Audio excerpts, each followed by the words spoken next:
Assalamualaikum warahmatullahi wabarakatuh. Salam dan bahagia Bapak Ibu Guru Penggerak. Perkenalkan, nama saya Wahidati Nisa, calon guru penggerak angkatan 8 dari SD Negeri Sendang Mulyo, Kecamatan Kragen, Kabupaten Rembang. Pada kesempatan kali ini, saya akan memaparkan koneksi antar materi modul 1.1, kesimpulan dan refleksi pemikiran Ki Hajar Dewantara. Saya akan merefleksi diri saya melalui 3 pertanyaan berikut. Yang pertama, apa yang saya percaya tentang murid dan pembelajaran di kelas sebelum saya mempelajari modul 1.1? Yang kedua, apa yang berubah dari pemikiran atau perilaku saya setelah mempelajari modul ini? Dan pertanyaan yang terakhir yaitu apa yang dapat segera saya terapkan lebih baik agar kelas saya mencerminkan pemikiran Ki Hajar Dewantara. Pertanyaan pertama, apa yang saya percaya tentang murid dan pembelajaran di kelas sebelum mempelajari modul 1.1?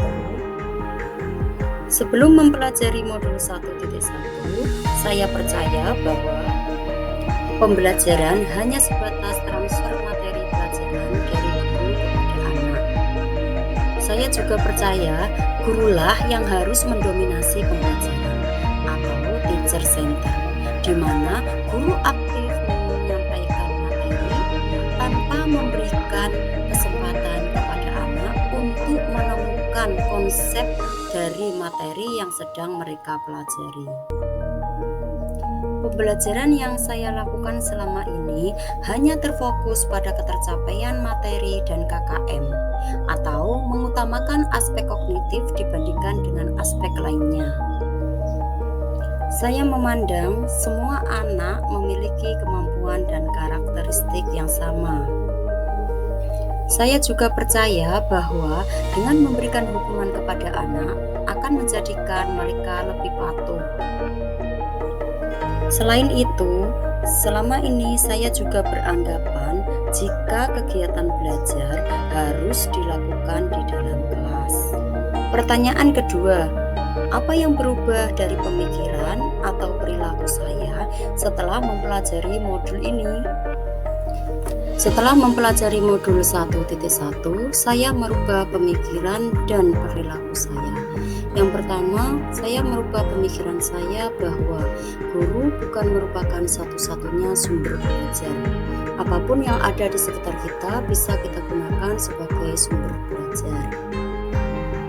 Yang kedua, sebagai pendidik, tugas kita adalah mampu menyelaraskan antara kemampuan kognitif dengan budi pekerti yang dimiliki oleh anak. Yang ketiga, menghargai setiap karakteristik anak. Setiap anak terlahir berbeda dan memiliki keunikan masing-masing.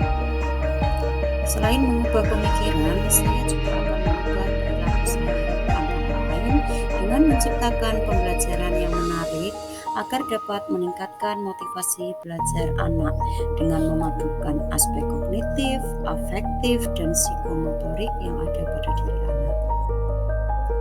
Saya juga akan melakukan pembelajaran yang berpusat pada anak atau student center, di mana anak akan menjadi lebih aktif karena terlibat dalam pembelajaran, sehingga mereka dapat mengkonstruksi pengetahuannya. Sebagai pendidik, kita harus dapat memerdekakan anak dengan memberikan kebebasan kepada anak untuk belajar sesuai bakat, minat, dan kreativitasnya. Pertanyaan ketiga, apa yang dapat segera saya terapkan lebih baik agar kelas saya mencerminkan pemikiran Ki Hajar Dewantara? Yang pertama, saya akan membuat kesepakatan kelas bersama dengan anak sebagai salah satu wujud merdeka belajar. Kemudian, saya akan menerapkan pembelajaran kontekstual yang berpusat pada anak, di mana menjadikan lingkungan dan kearifan lokal sebagai sumber belajar sehingga anak akan mampu mengenal, melestarikan, dan mengembangkan budayanya.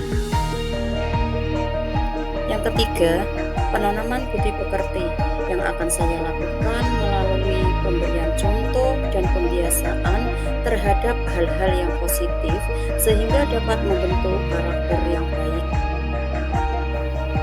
Dan saya akan mengintegrasikan permainan dalam pembelajaran agar pembelajaran lebih menyenangkan dan menarik. Kesimpulan yang dapat saya sampaikan yaitu kita harus segera dapat menerapkan dasar-dasar pemikiran Ki Hajar Dewantara untuk proses pembelajaran di kelas maupun di sekolah. Di antaranya yaitu pendidikan adalah menuntut anak sesuai minat dan bakatnya. Pendidikan bukan hanya mencakup ilmu akademis saja, namun perlu penanaman budi pekerti yang baik. Dan pendidikan sejatinya adalah berhamba pada anak. Terima kasih. Salam guru penggerak. Bergerak, tergerak, menggerakkan. Wassalamualaikum warahmatullahi wabarakatuh.